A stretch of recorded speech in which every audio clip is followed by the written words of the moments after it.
Bismillahirrahmanirrahim. Elhamdülillahi Rabbil alemin. Vessalatu vesselamu ala eşrefil enbiyai vel murselin. Seyyidina nebiyyina Muhammed ve ala alihi ve ashabihi ecma'in. İmam Sehl bin Abdullah et-Testeri rahimahullah'tan imanın ne olması barədə sual soruşurlar və cavabında buyurur: O, söz, niyyət, əməl və sünnətdir. Əgər iman əməlsiz sözdürsə, bu küfürdür. Əgər söz və əməldirsə, lakin niyyət yoxdursa, bu nifaqdır. Əgər söz, əməl və niyyət varsa, lakin sünnət yoxdursa, bu bidətdir.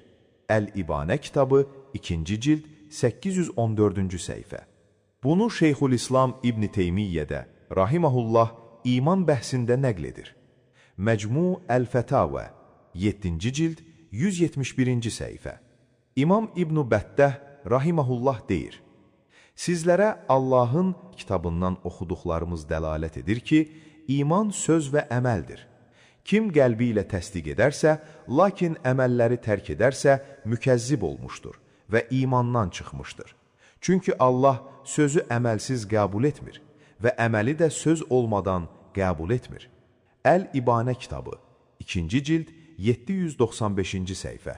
İmam Abdullah İbn Zübeyir Əl-Hümeydi rahimehullah deyir: Mənə xəbər verildi ki, insanlar deyirlər: Namazı, zəkatı, orucu və həcci qəbul edən, lakin ölənə qədər bunların heç birini etməyən və ya qibləyə arxasını çevirərək namaz qılan kəs, fərzləri və qibləyə dönməyi qəbul etdiyi zaman, inkar etmədiyi müddət ərzində mömindir.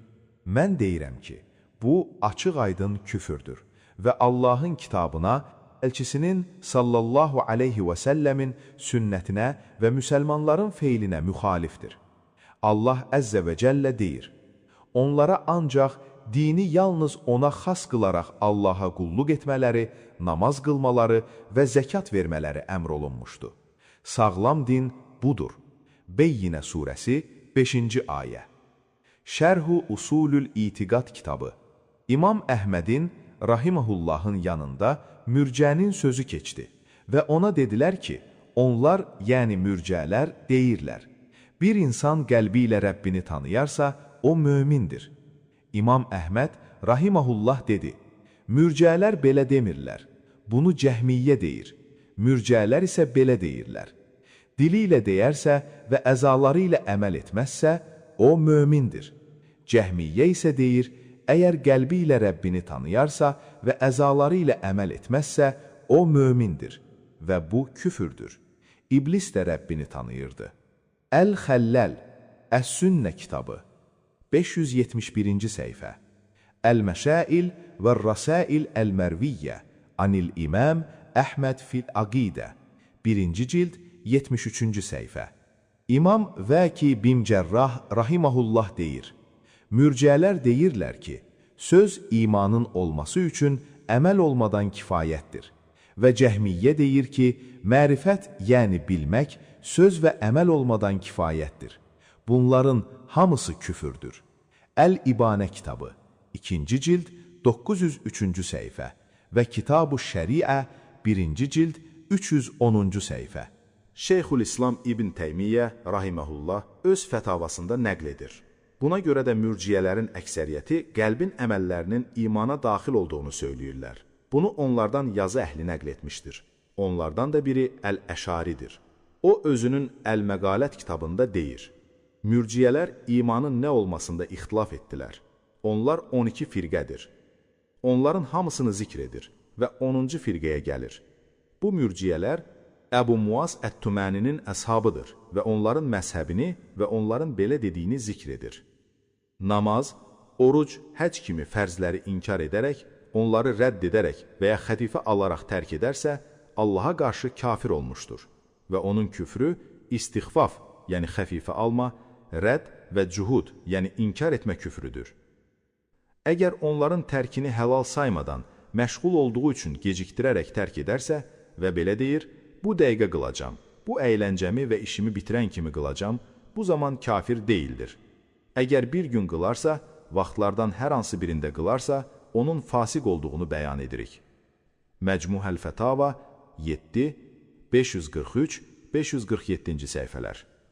Əbu Muazın etiqadına görə bir insan inkar etmədən və ya tərkini həlal saymadan və ya rədd etmədən, xəfifə almadan fərzləri tərk edərsə, bu insan fasiqdir, lakin kafir olmaz. Çünki onlara görə bu küfrü gərəkdirməz. Belə ki, o bunu inkar etmir və xəfifə almır. Bununla da onlar təvəlli küfrünü, yəni itayəti tərk etmək küfrünü istixfaf, cuhud və rədd küfrü ilə əvəz etdilər. Bu da özlüyündə bir növ ircadır. Belə ki, İbn Teymiyyənin də söylədiyi kimi, İmam Əl-Əşari bunları mürciyələrdən hesab etmişdir. Əl-Hafiz Zeyn Əddin Əbi Əl-Fərəc İbn Rəcəb Əl-Həmbəli rahiməhullah özünün Fəthül-Bari Şərh Əs-Sahih Əl-Buxari kitabında İslam bu beşin üzərində qurulub, hədisinin şərhində deyir. Bu hədis İslamın 5 əsas üzərində qurulduğuna və İslamın bir bina kimi olduğuna dəlalət edir. Bu 5 əsas binanın dirəkləridir və bu binanın üzərində durduğu rükunlarıdır.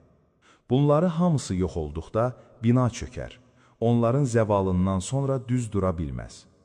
Bu rükunların ən əzəmətlisi olan 2 şəhadət kəlməsi də yox olduqda yenə eyni hal olar. 2 şəhadət kəlməsinin yox olması ona zidd olan şeylərlə əməl etməklə olur. Çünki kəlmə-i şəhadət ona zidd olan şeylərlə bir arada ola bilməz.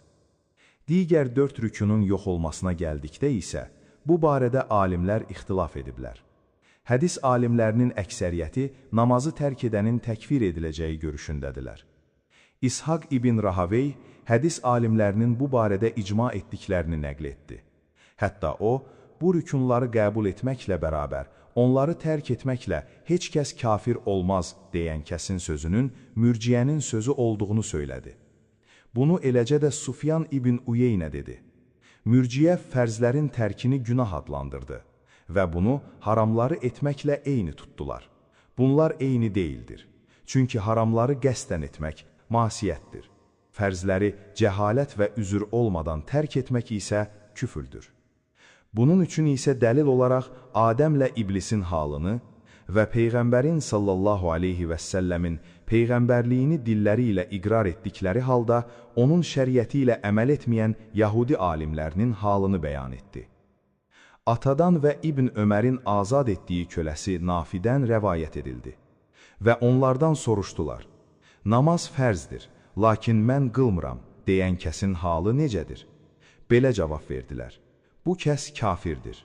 İmam Əhməd də bu şəkildə dedi. Hərb İshaq ibn Rahaveyhdən nəql etdi. O belə dedi. Mürciyə tayfası bu sözləri ilə seçildilər. Kim fərz buyurulmuş namazları, Ramazan orucunu, zəkatı, həcci və fərzlərin hamısını inkar etmədən tərk edərsə, biz onu təkfir etmirik. Onun halını Allaha həvalə edirik.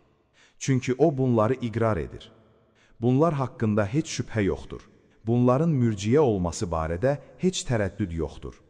Bu sözlərin, yəni İshaqın sözlərinin zahiri budur ki, bu fərzləri tərk etməklə insan kafir olur. Eləcə də bunu bu kəslər demişdir. İbnül Mübarək rahiməhullah, İmam Əhməd ondan məşhur olan rəyə görə və İshaq və əvvəldə də dediyimiz kimi, o, elm əhlinin bunda icmasını nəql etdi. Eyyub dedi, namazın tərki küfürdür, bunda ixtilaf edilməmişdir. Abdullah ibn Şəqiq dedi, Rəsulullah sallallahu aleyhi və səlləmin səhabələri namazdan başqa əməlin tərkini küfür olaraq görməzdilər. Bunu Tirmizi təxric etdi. Əlidən, Səiddən və İbn Məsuddan, Allah onlardan razı olsun, və digərlərindən, onların belə dediyi rəvayət olunub. Kim namazı tərk edərsə, kafir olmuşdur. Ömər radiyallahu anhu belə dedi. Namazı tərk edən üçün İslamdan bir pay yoxdur. İbn Rəcəb, Fəthül-Bari, 1-ci cild, 22-ci səhifə, hədis 8, Kitabul İmanın şərhi. Rəsulullah sallallahu aleyhi və səlləm buyurdu. Mən insanlar la ilahə illallah deyənə qədər onlarla qılıncla vuruşmaqla əmr olundum. Kim la ilahə illallah deyərsə, onun haqqı istisna olmaqla qanı və malını məndən qorumuşdur, hesabları da Allaha qalmışdır. Məcmuul Fətava, 7-ci cild 205-ci səhifə.